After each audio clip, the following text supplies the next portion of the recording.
Witches, witches, witches, witches!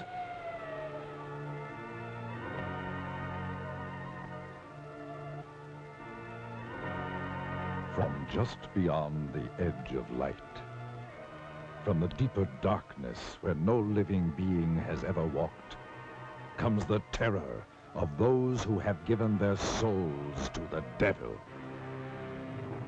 This is the story of one such creature. This is the story of a witch. Across the pages of history lurk the ominous shadows of the werewolves, the sorcerers, the witches. Through the ages, man has known the evil that walks in the shadows of the night, and has feared the dark spirits of the unknown. What lies behind these monstrous fears that has chilled the hearts of man since the beginning of time? Do these sinister creatures live only in the superstitious minds of ignorant people? Those who have studied the history of the ages and who know the dark secrets locked in the vaults of time, to them, the word witches brings a trembling fear and a shuddering terror.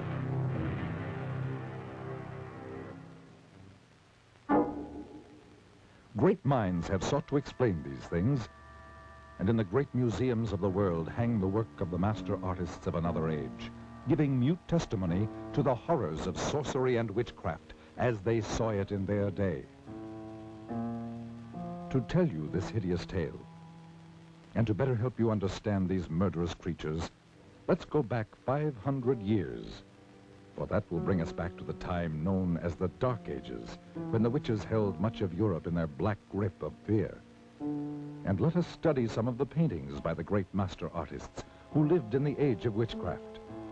And through their eyes and the genius of their art, let us try to understand these strange creatures and the evil forces behind them.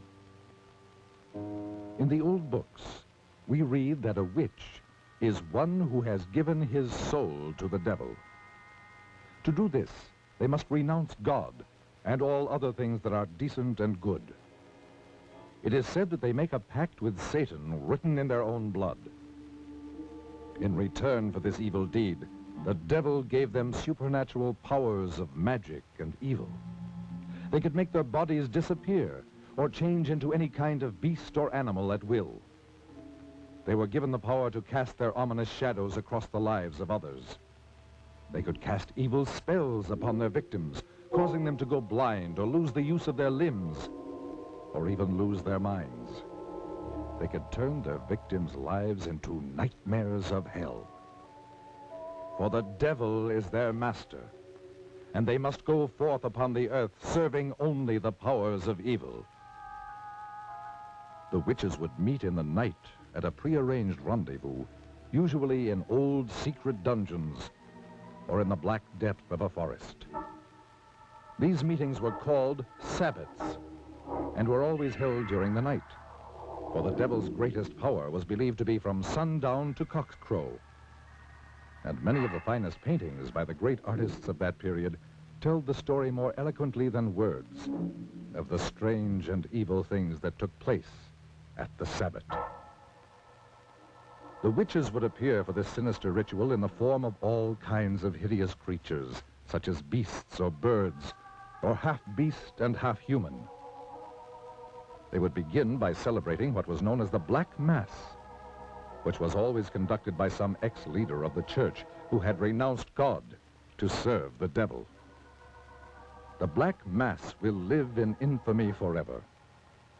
For here, some of the most terrible criminal acts took place, such as the slaying of children, whose warm blood was offered up as a sacrifice to Satan. Then their bodies were thrown to the dogs, or roasted and eaten by the witches. Following this ritual, the entire gathering would throw themselves into the most depraved orgies of filth and obscenity conceivable to the human mind. But to these evil, perverted creatures, it was all terribly exciting, and it provided an excuse for their unbridled lust and perverted sex.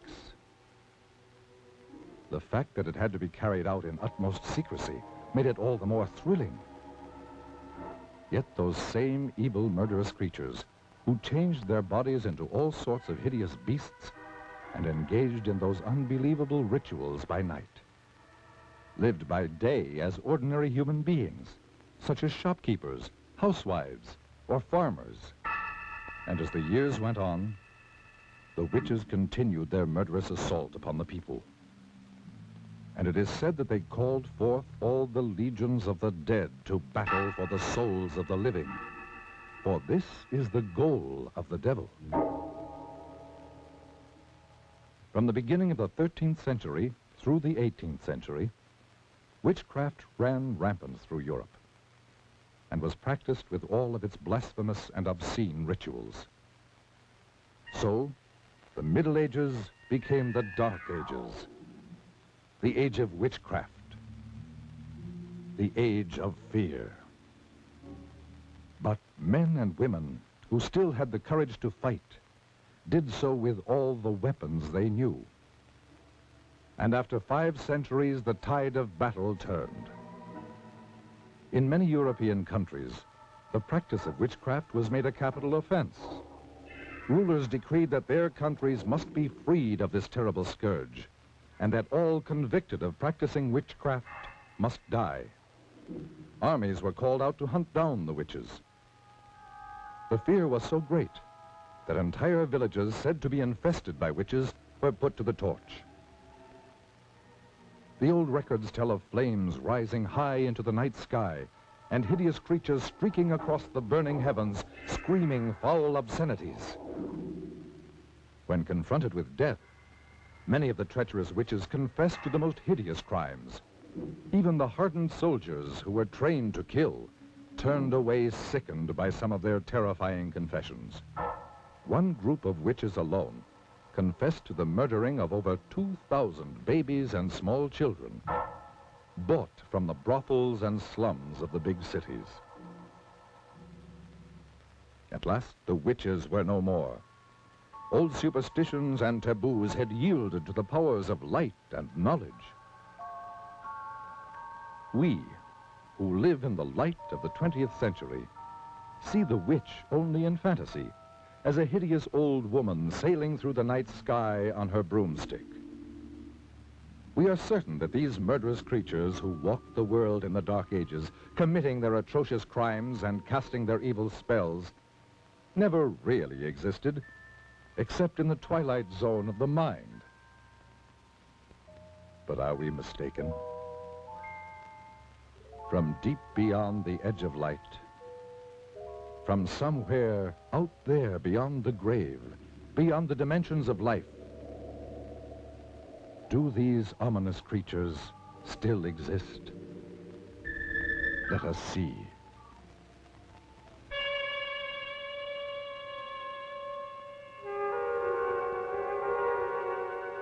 This is the very witching time of night, when churchyards yawn and hell itself gives up contagion to this world.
If I could have known of the strange and haunting experience that was waiting for me, I never would have driven any further into the hill country of central Texas. There are those who say that it was all a dream and that it didn't happen at all, nor could it happen in the 20th century. But I tell you, it happened.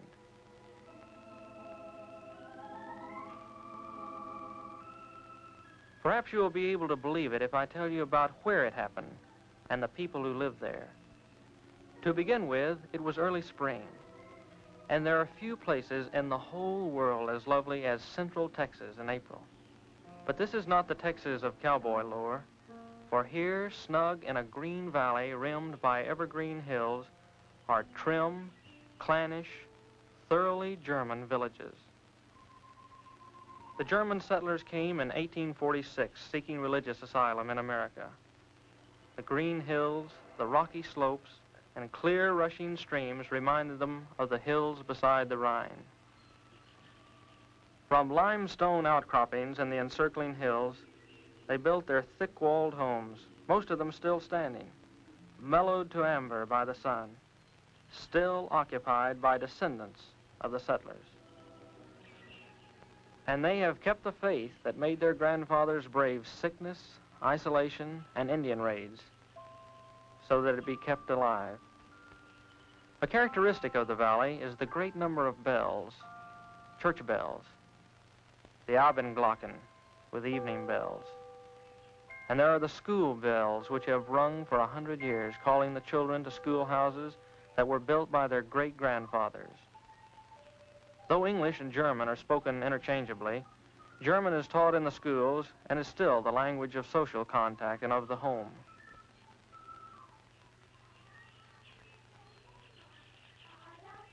And they sing in German.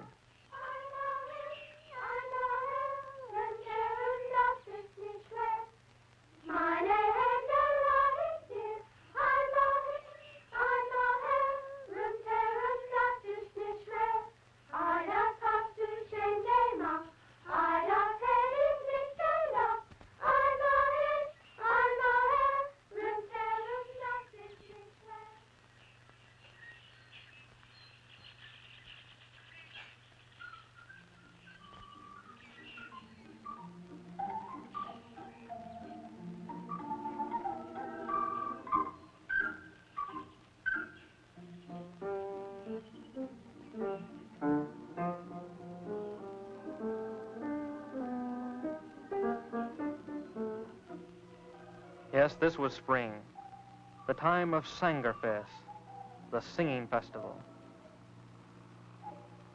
I was trying to get to the village of Luckenbach, where a singing festival was in progress.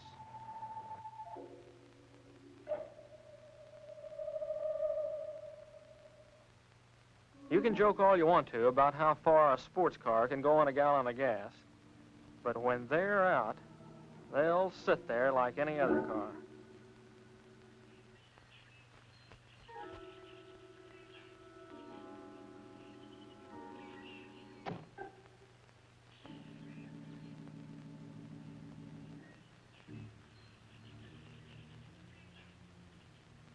I was already late, so I decided to leave the car and walk into the village.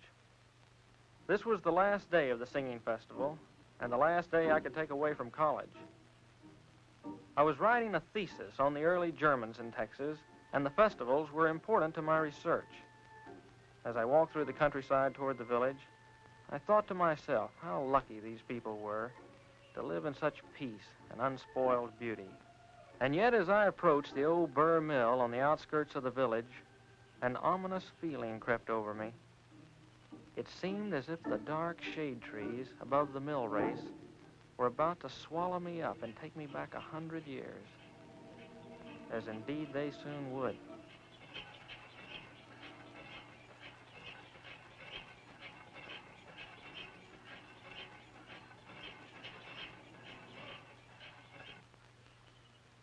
Hello there. The Yates. I'm looking for a place to stay for the night. I wonder if you could help me. Schöennig Inn, mein Bruder Hans. Good beer. Wiener Schnitzel. Sounds good enough for me. Kirska. Her name was Kirska. It was a pity that such a lovely creature would be the one to tell me that I was too late for the festival. She was dressed in a costume of the old country and had taken some village children to the festival. She said that her grandfather would be glad to have me at the inn.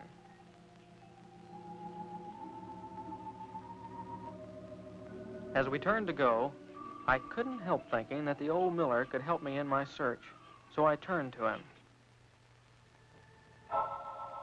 He seemed pleasant enough as I asked him if he could help me. But when I mentioned the words superstitions and witchcraft, he simply turned and continued with his grinding.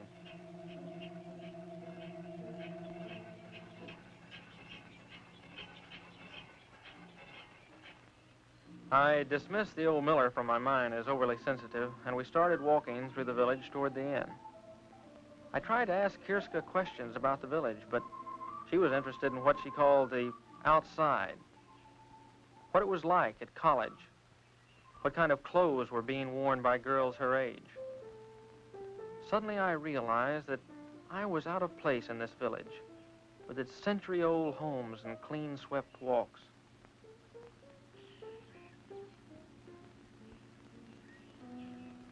But as we approached the inn, her mood changed.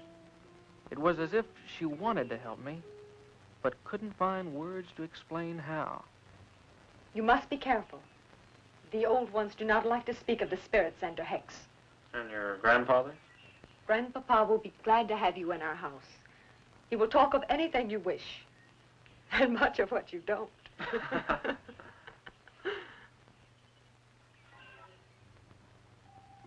That evening, after a good German dinner by the fire, Hans Schöennig, the innkeeper, puffed on his pipe and tried to find words to answer my questions. Ja, mein Bruder, the Miller. The villagers, they are afraid to talk of those days when the spirits were about our belly, especially the Lukenbach witch. The Lukenbach witch? I think I talk too much. Surely after all these years it would be nothing if you told me. I will help you when I can, but we must not talk of the witch. But I promise you, I'm not going to say anything to anyone. I'm just interested Good in not. I had just about given up hope of any help from anybody. Come in.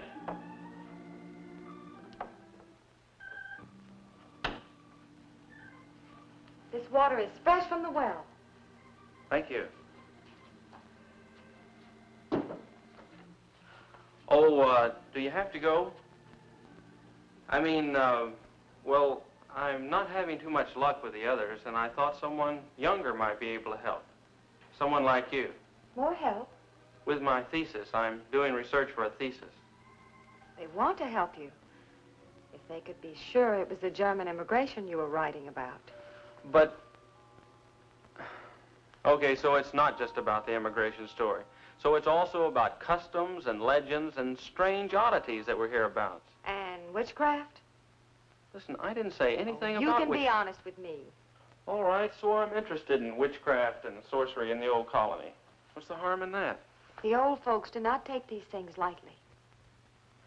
I didn't mean to upset your folks the way I did. But what can be the harm in a guy researching something that happened over 100 years ago? You would have to live here to know us, to understand these things. You're what we call friender. You're from the outside. They don't trust you. Are they trying to hide something? Don't you? Why are you so interested? It's just an academic hobby with me. I know there's a lot of talk about witches and warlocks and stuff like that, and a lot of people actually believe it. But I've done a lot of research on witchcraft, and I actually believe it can be boiled down to a simple mathematical and economic formula. How do you mean? Look, in any history book, in any age where there was widespread famine, sickness, want, you find an outbreak of women being denounced as witches. In the late Middle Ages, thousands of people were executed in Europe and England. In Massachusetts, 20 witches were put to death. All of these were times of widespread disease and hunger. But when your people first settled in this country, they had not only disease and hunger to contend with, they had the Comanche Indian raids as well. Little wonder, then, that the ugly word witchcraft was heard in the new colony. But what pleasure can you get from studying about all this? To better understand the witch hunts we have today. Witch hunts? You would think that after the delusions of New England and early Texas, the urge to hunt witches would have disappeared from the Western world, but nothing of the kind. The medieval idea of witchcraft was replaced with things like race and nationality. What can I do to help? Your grandfather mentioned the Lukenbach witch, but caught himself when I tried to find out more about her. Now, I've heard of this case before. Can you tell me something about her? There was a woman called the Lukenbach witch. My grandfather and granduncle will not talk of it because it was their grandfather, Schöennig, who denounced her. The settler that built this inn? Yes. In this very room. In that very bed. Don't leave now. I have an old book, very old, which will tell you all about it. But you must not tell the others about the book. You have my word. I'll just be a minute. Kirska. Yes. You have the sweetest smile. Is that what the college boys are telling all the country girls this year? No, I really mean it. I believe you. It's just that I don't ever really notice anyone until they get a little bothered and light up like a candle. You know, with your German good looks set off with something simple and black, you'd look like a little cameo. I'd better hurry.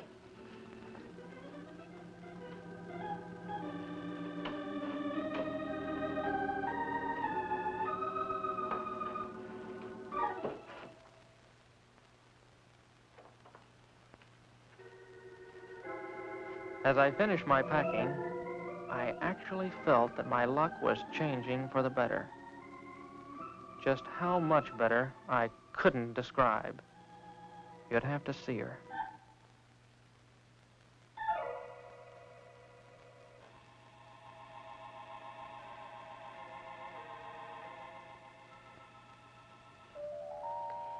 You said something simple and black. I did? Oh, yeah, I did. Shouldn't you close the door? Yes. Yes, of course.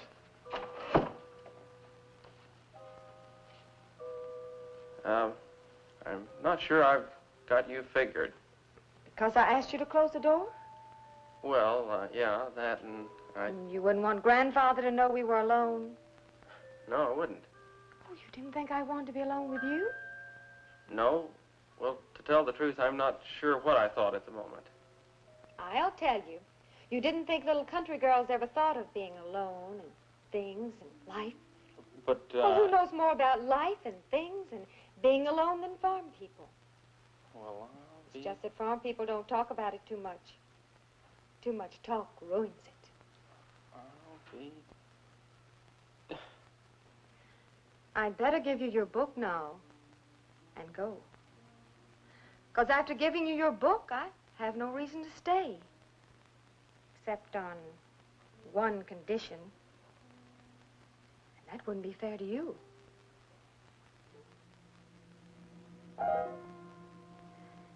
Good night, Fremder.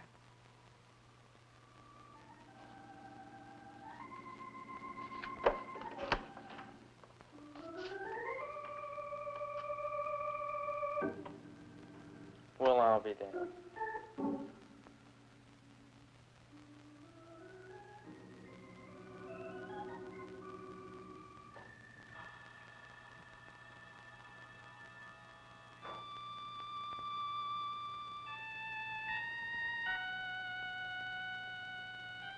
The early Germans in Texas. To understand and properly know how witchcraft and suspicion raised its ugly head in the early colony, remember that in the first year of the settlement, typhoid, sleeping sickness, and other bitter hardships were climaxed by an epidemic that took the lives of 200 of the 600 settlers. The villagers looked for someone on whom to blame the troubles. What better subject than the widow who walked by moonlight?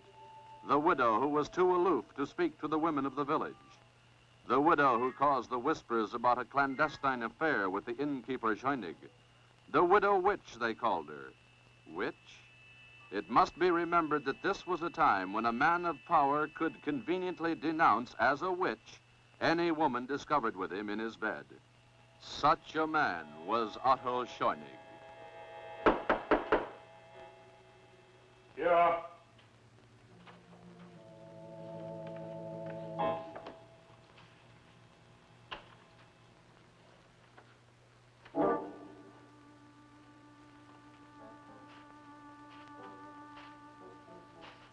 Well, Otto? Well, widow? What excuse is it this time, Otto? What excuse? I have asked you to give me more time, woman. I have given you time enough. You must decide between us.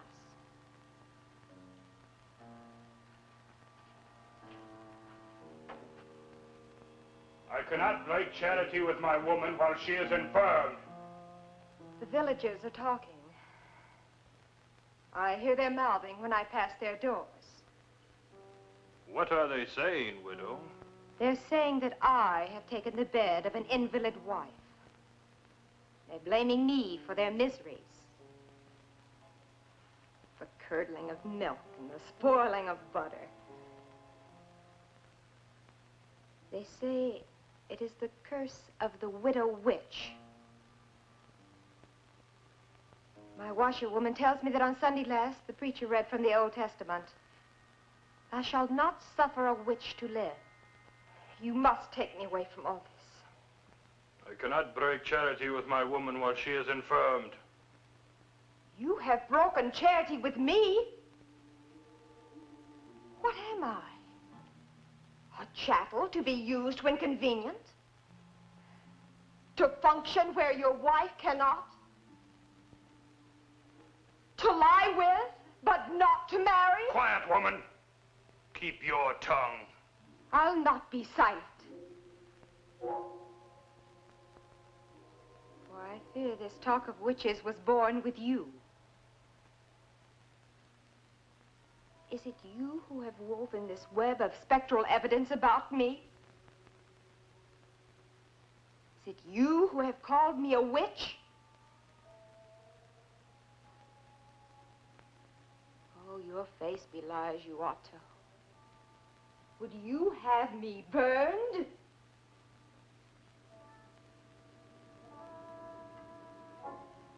Yes. Yes.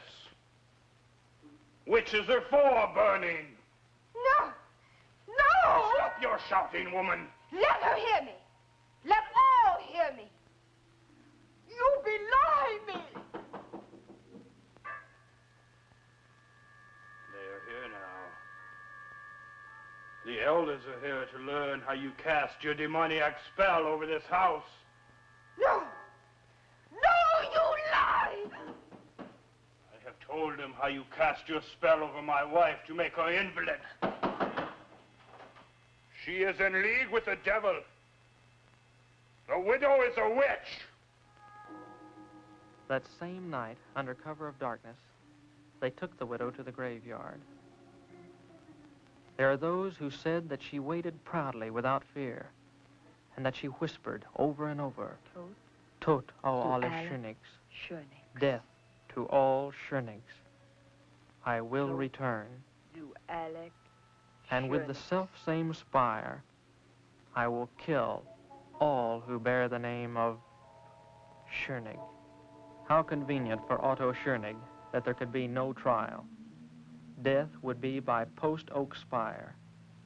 They buried her not 100 yards from where she had lain with the cruel and deceptive Otto Schöennig.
there it was, the mummified face of the widow, with eye sockets staring. And among the crumbling bones, the stake, now petrified stone. What a prize. If I could but take the stake, and the temptation was too much.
and won by water.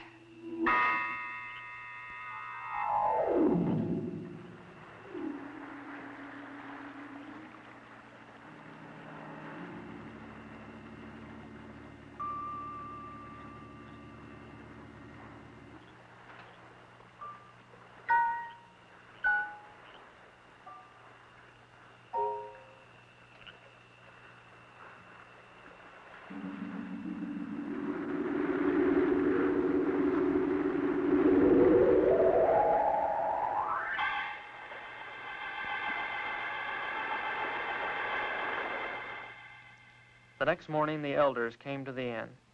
They had fished the body of the miller out of the blood-soaked mill pond. There was no question of what had happened, for they had also discovered the empty grave of the witch. I tried to speak up, but words wouldn't form in my mouth. This was all a dream, I wanted to tell them. This thing didn't happen.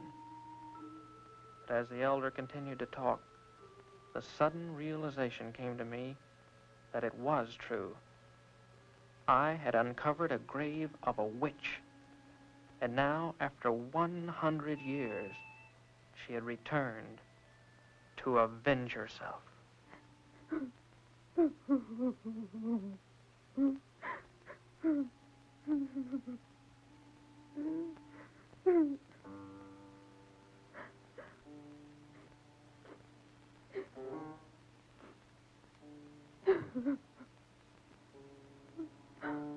The elder warned that no one should leave or enter the village until the witch be found and return to her grave. Surely the witch would not stop at one death. Where would she strike next? The only two villagers with the name of Schöennig were the innkeeper Hans and Kirska. As the moon rose, we did all we could do. Bolt the shutters and wait.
Won by fire.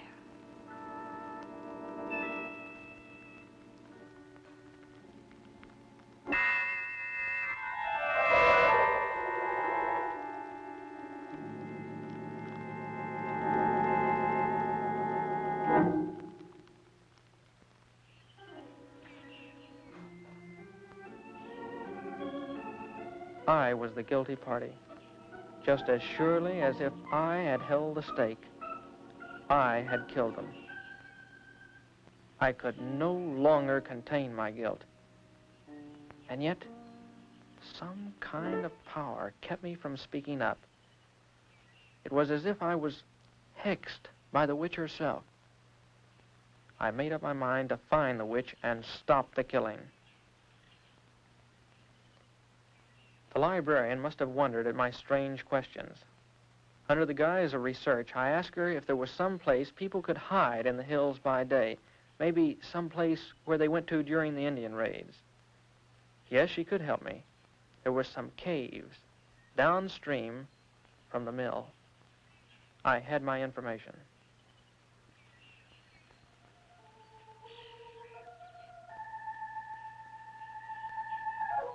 And so that night, as the moon bathed the hills with light, I crossed the mill race and headed toward the caves downstream.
As I watched, fascinated by this beautiful creature, I couldn't believe that here was a vengeful witch who had murdered 2 and was sworn to kill a 3rd. For a moment, I felt sorry for her. This lonely nymph, whose friends were water snakes in the moon. And she seemed to know every sound of the night.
As her eyes met mine, all thoughts of capture or punishment of the witch drained from my mind.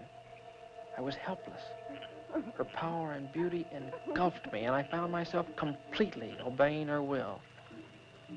I followed quietly as she picked up the gown she had torn from Kirska's back.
One by water.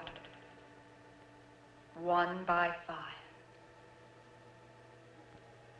But all shall die by the self-same spire.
Kirska!